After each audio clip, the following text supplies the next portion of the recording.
sekali lagi saya mengucapkan terima kasih atas waktu dan kesempatan.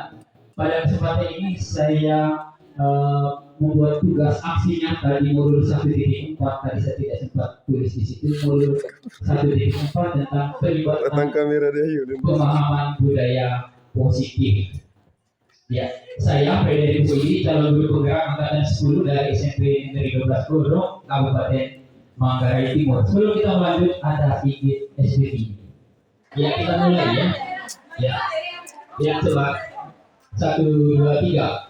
Buka mulut pertama 3 kali.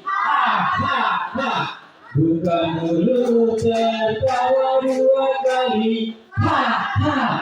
Buka mulut tertawa 1 kali. Buka mulut tertawa tanpa suara. Oke, baik Bapak Ibu, terima kasih. Silakan duduk kembali. Ya, sekali lagi materinya adalah penyebaran pemahaman budaya positif. Nah, ada pun konsep inti dari budaya positif yang akan kita bahas bersama di sini adalah yang pertama perubahan paradigma, kemudian disiplin positif, kemudian ada nilai kebajikan dan kebutuhan dasar, kemudian motivasi perilaku manusia, posisi kontrol, keyakinan kelas, dan segitiga restitusi. Ya, baik, kita lihat poin pertama.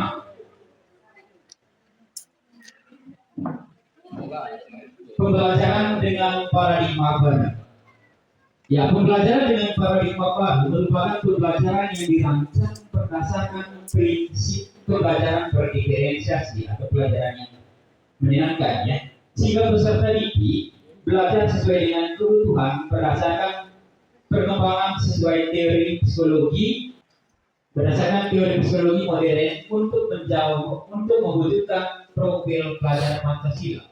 Baik, kita ketahui bersama bahwa profil pelajar Pancasila itu ada 6 dimensi, yaitu berkelinginan global. Berkelinginan global itu berkaitan dengan bagaimana kita belajar dan beradaptasi dengan lingkungan yang ada.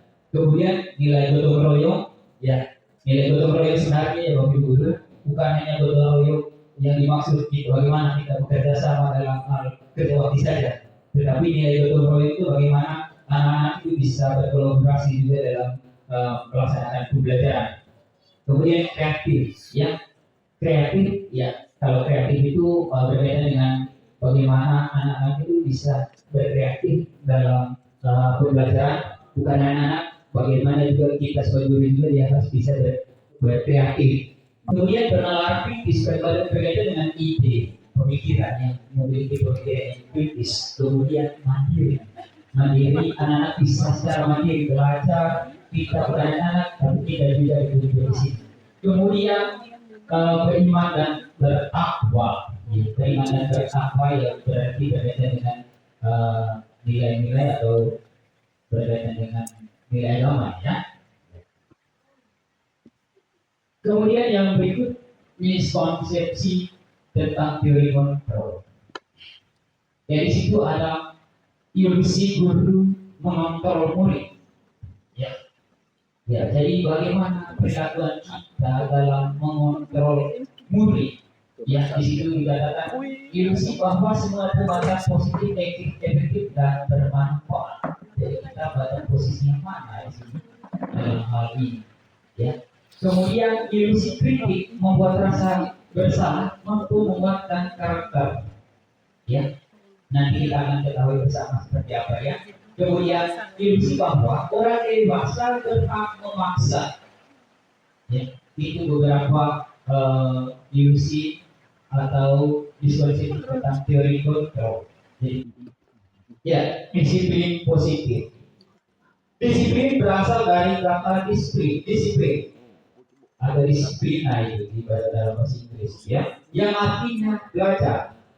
Disiplin mengacu pada disiplin diri yang memiliki tanggung jawab terhadap apa yang dilakukan berdasarkan nilai-nilai yang diyakini. Disiplin positif merupakan salah satu cara penerapan disiplin yang bertujuan untuk menumbuhkan kesadaran serta memberdayakan peserta didik tanpa imbalan atau penghargaan atau reward ya, orang Inggris ya, paham, atau ancaman atau hukuman. Jadi memberdayakan peserta didik tanpa imbalan atau penghargaan. Ya baik, nilai-nilai kewajiban, nilai yang disepakati bersama lepas dari suku, bangsa, agama, bahasa, maupun latar belakang. Contohnya itu, contoh nilai kewajiban atau institusi atau organisasi. Yang pertama, profil pelajar Pancasila. Ya, dalam profil pelajar Pancasila berkaitan dengan beriman tadi, bertakwa, berdiri besar, berhalal mulia, bernilai global, gotong royong, mandiri, ternalar, kritis, dan kreatif.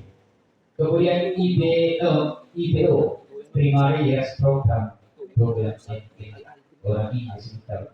Di situ dia akan berbicara tentang toleransi, rasa hormat, integritas, mandiri, menghargai, apresiasi, empati, keingin-tahuan, kreatif, kerjasama, percaya diri, dan komitmen.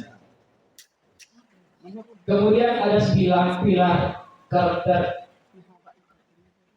cinta Tuhan dan segenap cintanya, kemandirian dan tanggung jawab, kejujuran, keamanan, diplomatis, sopan dan santun, dermawan, suka menolong, gotong royong, percaya diri, kreatif, dan pekerja keras, kepemimpinan dan keahlian baik dan rendah hati.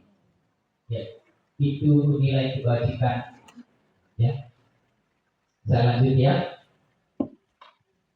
ini adalah kebutuhan dasar manusia.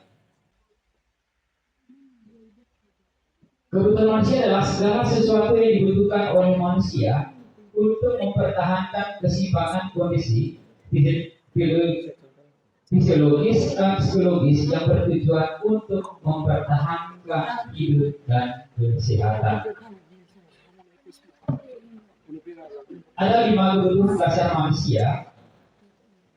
Yang pertama itu adalah penguasaan. Kemudian kebutuhan kasih sayang, ada rasa diterima.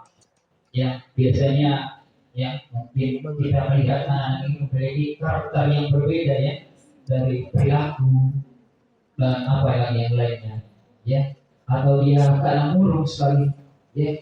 Jadi kita harus memiliki kemampuan dalam hal pendekatan ya. Jadi anak ini pasti memiliki kebutuhan ya, ada kebutuhan khusus yang dia harus penuhi. Jadi kita harus melakukan pendekatan ya. Nah, kemudian bertahan hidup itu berkaitan dengan kebutuhan fisiologis tadi, kebutuhan akan makanan, pakaian, minuman, dan seterusnya. Ya. Kemudian yang berikut kesenangan. Ya, dan memang kalau kita lihat besar dari berbagai macam karakter. Ya, jadi tingkah laku. Ya, jadi bisa saja perilaku yang dibuat itu dia mau menyampaikan bagaimana ekspresi atau keinginan dia mau merasa bahagia ya, atau mungkin bagaimana pemangku itu. Kemudian kebebasan ini mungkin berkaitan dengan kalau dalam pembelajaran itu berkaitan dengan pembelajaran yang menyenangkan itu ya. Kemudian motivasi perilaku manusia yang ada 3 di situ. Yang pertama, untuk menghindari ketidaknyamanan atau hubungan. Karena perilaku manusia itu ya tujuannya itu tadi ya, ada 3 ya. Yang pertama, untuk menghindari ketidaknyamanan atau hubungan. Karena orang datang lebih cepat ke sekolah karena apa? Tujuannya apa? Ya, anak-anak masuk cepat. Karena apa? Yang kita takut adalah hukuman. Ya, kalau kita suruh dulu. Nah, karena tadi atau kemarin sudah disampaikan bahwa sekolah asli harus datang semua. Nah, tadi datang semua. Dan itu menghindari apa? Ketidaknyamanan ya. Nah, kemudian untuk mendapatkan imbalan atau penghargaan dari orang lain. Karena dua orang datang cepat itu karena apa? Dia membutuhkan imbalan atau penghargaan. Karena yang sebenarnya itu berbeda yang lain ya. Ya, dia cari perhatian, maksa. Itu untuk mendapatkan imbalan atau penghargaan. Ya, nah, itu motivasi pada perilaku manusia. Kemudian yang ketiga adalah untuk menjadi orang yang mereka inginkan dan menghargai diri sendiri dengan nilai yang mereka percaya. Jadi kita ada posisi di mana ini? Ya. Nah, kalau ketiga-tiga ini kita ada posisi mana? Kalau saya ada posisi tiga, untuk menjadi orang yang beriman dan menghargai diri sendiri yang betul percaya. Ya. Kemudian yang berikut, konsep disiplin dengan identitas gagal. Ya. Di situ ada hukuman dan penghargaan. Ya. Nah, hukuman ya sebenarnya dapat memberikan dampak seperti yang kita lihat di situ, dan memberikan dampak menyakitkan, tidak nyaman, murid takut, kemudian ada memaksa di situ, murid menyembunyikan kesalahan, murid menjadi rendah diri. Ya, itu hukuman dampaknya pada murid seperti itu ya Bapak Ibu. Jadi tidak nyaman, murid takut. Jadi anak-anak itu karena takut, ya, ada rasa takut. Karena sebenarnya tidak seperti itu sih pasti. Ya. Kemudian banyak di antara siswa itu menyembunyikan rasa kesalahan, murid mencari tahdir, tidak banyak dampaknya. Kemudian ketika memberikan penghargaan seperti tadi, ketika anak memiliki pangkat atau pengetahuan yang lebih dari siswa lain, pada sebenarnya dampaknya juga tidak bahagia, tidak efektif, merusak hubungan.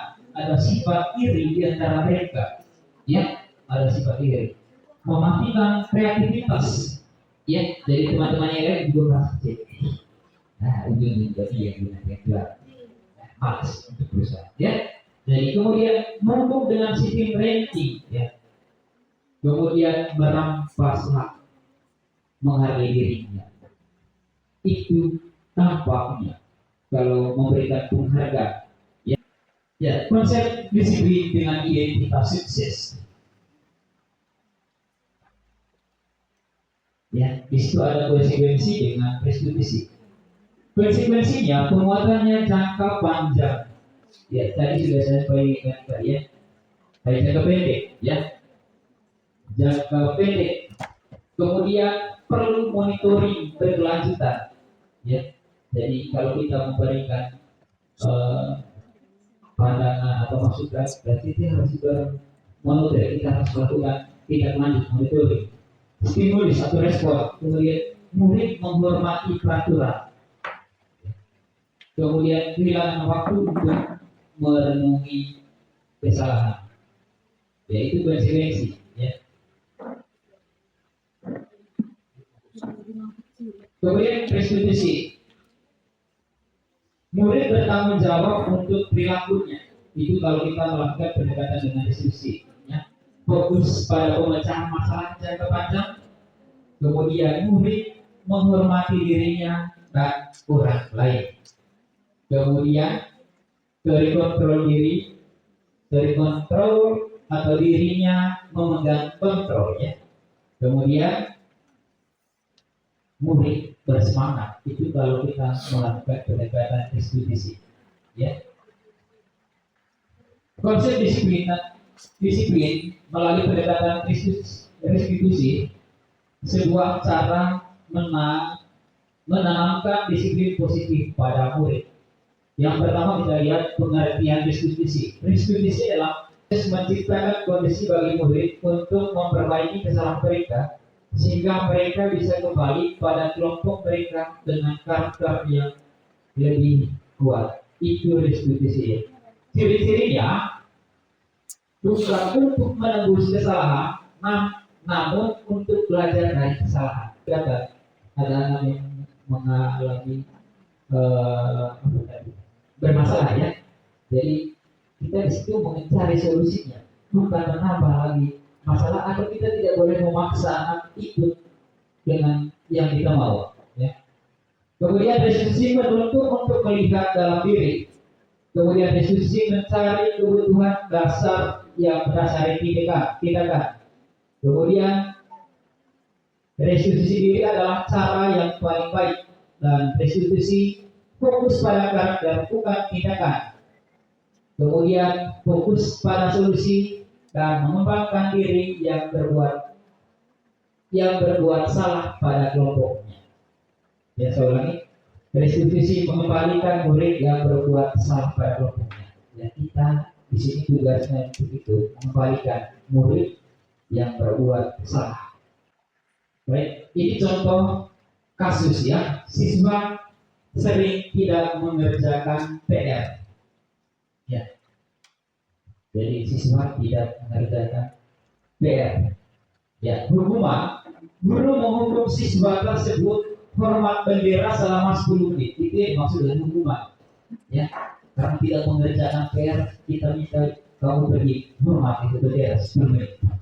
Ya, guru marah dan murid pasti ada takut. Itu hukuman. Ya, konsekuensi, guru memberikan konsekuensi untuk mengerjakan PR-nya saat istirahat atau dikerjakan sebanyak 3 kali lipat. Itu namanya konsekuensi. Ya, kemudian guru tegas dan siswa menghormati peraturan. Jadi harus ikut aturan. Itu konsekuensi. Ya. Kemudian kalau restitusi, guru menanyakan keyakinan kelas atau dirinya dan membantu siswa menyelesaikan masalah. Dan guru terbuka dan siswa menghormati diri dan orang lain.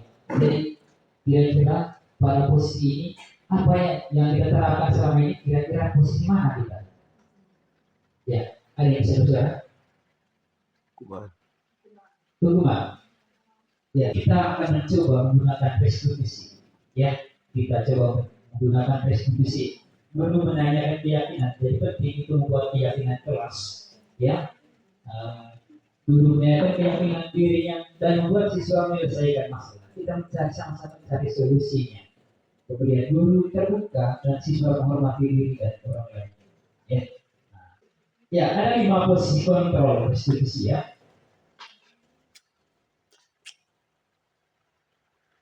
Yang pertama itu adalah ya penghukum. Ya, dari penghukum itu seorang penghukum bisa menggunakan hukuman fisik maupun verbal. Ya, ya. Jadi misalnya banyak itu ya, seperti yang dijelaskan tadi itu. Guru menerapkan posisi penghukum misalnya pada berkata patuhi aturan saya atau awas.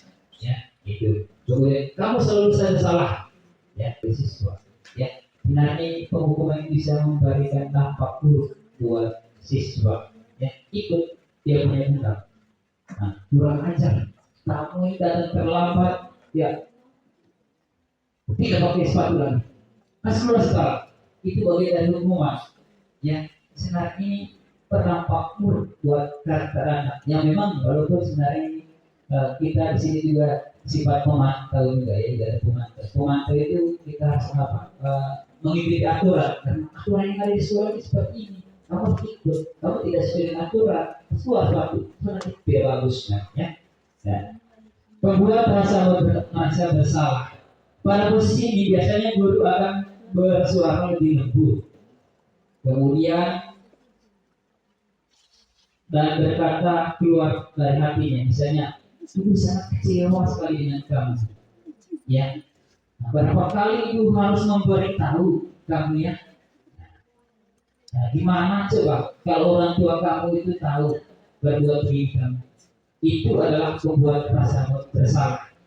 Di posisi ini murid akan memilih penilaian dirinya buruk tentang dirinya. Mereka merasa tidak dihargai dan telah mengecewakan orang lain. Itu jadi itu yang perasaan yang dimiliki oleh siswa. Nah, kemudian teman, guru pada posisi ini tidak akan menyakiti murid, namun akan tetap berupaya mengontrol murid. Ya, jadi posisi ini biasanya ya ingat teman-teman Bapak Guru, mungkin ada di antara kita yang memperlakukan murid sebagai teman. Nah, muridnya kita termakan banget dulu sampai ke dulu. Tapi bahaya juga dampak buruk ya Bapak Guru. Nah, kapan misalnya kita masuk pada saat pembelajarannya kita, anak-anak merasa senang dengan kita. Tetapi dampaknya ketika ada guru mata pelajarannya lain yang masuk setelah itu, anak-anak merasa tidak senang lagi. Apa? Karena dia sudah terbiasa dengan guru yang posisinya teman. Ya, jadi ketika misalnya sebelumnya Pak Budi masuk, nah, di kelas saya Pak Budi itu dia posisi teman semua ya, posisi teman. Nah begitu masuk ibu deh, nah nanti dia mau ibu ini, nah itu dampak buruknya, ya. Jadi posisi teman ini memang ada baik tapi ada juga dampak buruknya, ya. Jadi anak-anak itu dia akan ketergantungan dengan itu guru yang bersangkutan. Jadi kita harus berhati-hati dalam posisi ini, ya. Kemudian pemantau ini adalah seperti yang saya jelaskan tadi, ya, berkaitan dengan aturan, ya.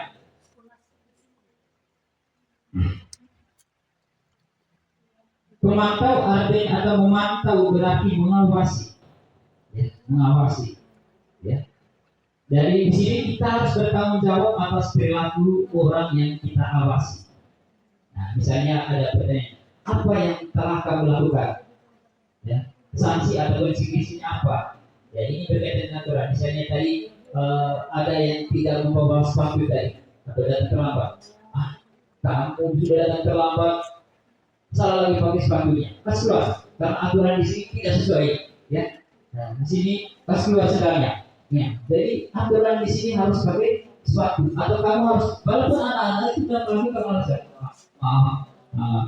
Tadi itu saya bangunnya terlambat, kemudian saya lupa lihat sepatu tadi, ternyata saya ada salah pakai tadi, bukan sepatu yang saya kenakan, tapi sekarang sudah berupaya memberikan alasan, tapi kita juga tidak boleh, bukan begitu aturan di sini. Kamu tidak jaga aturan, kamu salah, kas keluar sepatu, kas keluar sekarang, atau kamu harus kembali lagi ke rumah ambil sepatu. Nah, tidak boleh itu, ya. Jadi di sini harus kita sebagai posisi manajer, ya. Nah, manajer itu. Jadi itu sebenarnya yang walaupun ya pada kenyataan selama ini mungkin sering, tetapi coba kita akan coba berusaha, sama-sama berusaha, ya. Posisi yang terakhir itu adalah manajer, di mana guru membuat suatu bersama-sama dengan murid, mempersilahkan murid bertanggung jawab atas perilakunya, ya, bertanggung jawab atas perilakunya. Ya, jadi misalnya di situ, apakah kamu tahu kesalahan kamu? Itu ditanyakan kalau kita manajer. Kira-kira bagaimana kamu akan memperbaiki kesalahan?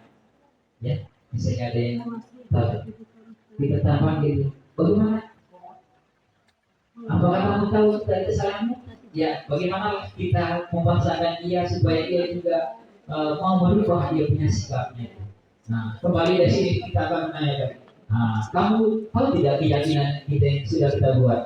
Nah, itu yang sifatnya manajer. Baru nanti jangan kembali lagi, oh iya saya salah. Nah, lain kali tidak boleh seperti itu, ya. Ya, kita sama-sama belajar dan kita akan sama-sama secara pelan-pelan akan merubah. Kemudian yang berikut adalah keyakinan kelas. Ya, mengapa keyakinan kelas dan mengapa tidak peraturan kelas? Ya, ada yang bisa dijawab ini. Mengapa keyakinan kelas? Mengapa bukan peraturan kelas saja? Ya, Ibu ini. Baik, terima kasih waktunya. Menurut saya, kenapa jadi gunakan peraturan, tetapi gunakan keyakinan kelas?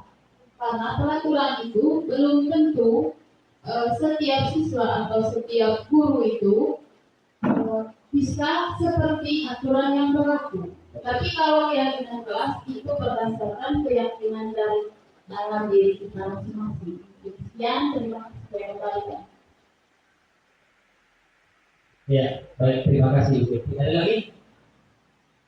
Ya, baik.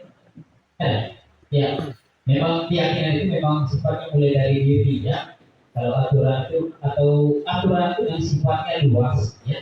Kalau keyakinan itu ya kompleks, ya abstrak, jadi simpel, dan itu memang sifatnya mulai dari dalam diri. Ya, kalau aturan itu seperti tadi luas, ya. Mengapa kita memiliki peraturan tentang penggunaan helm pada saat mengendarai kendaraan roda 2 atau motor? Mengapa tidak memiliki peraturan tentang penggunaan masker? Dari jawab, ya.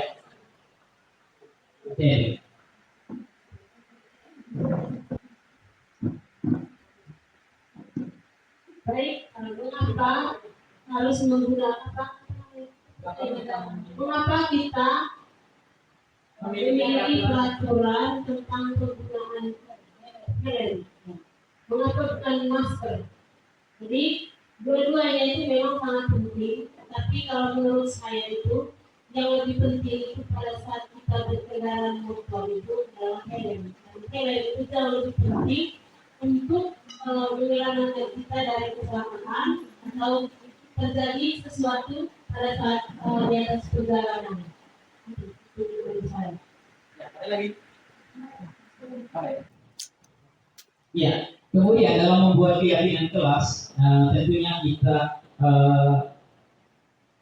membuat berbagai macam cara. Di sini kita bisa melibatkan berbagai macam antara siswa maupun rekan sejawat. Ya, guru bersama siswa membuat keyakinan kelas. Ada 3 sebenarnya itu ada dokumentasi, yaitu berdiskusi tentang peraturan. Dalam membuat keyakinan, tentunya yang kita buat itu yang jangan langsung buatnya yang jelas. Kita harus buat dulu, kita harus berdiskusi dulu. Kita bersama-sama berdiskusi dengan siswa maupun sahabat sejawat tentang apa yang kita mau buat, Ya. Kemudian baru kita akan menyusun dia punya peraturan. Nah, peraturan itu nanti akan menjadi sebuah keyakinan. Kemudian baru nanti setelah itu baru kita buat atau menempelnya itu keyakinan yang kita sebut, kita buat itu di dalam kelas. Ya, yang berikut bagaimana pembentukan keyakinan kelas. Ya, keyakinan kelas sifatnya lebih abstrak daripada peraturan. Kemudian sedikit saja biar mudah diingat. Jadi kalau kita membuat keyakinan jangan panjang-panjang, sedikit saja biar mudah diingat oleh siswa. Kemudian berupa pertanyaan universal. Kemudian dapat diterapkan di kelas. Dan yang berikut bersedia meninjau kembali keyakinan kelas dari waktu ke waktu. Kemudian dibuat dalam bentuk positif dan semua warga kelas hendaknya ikut berkontribusi dalam pembuatan keyakinan kelas. Nah, ini kalau kita membuat keyakinan kelas. Jadi tidak boleh buatnya panjang-panjang, dan buatnya yang mudah diingat oleh siswa. Segitiga restitusi.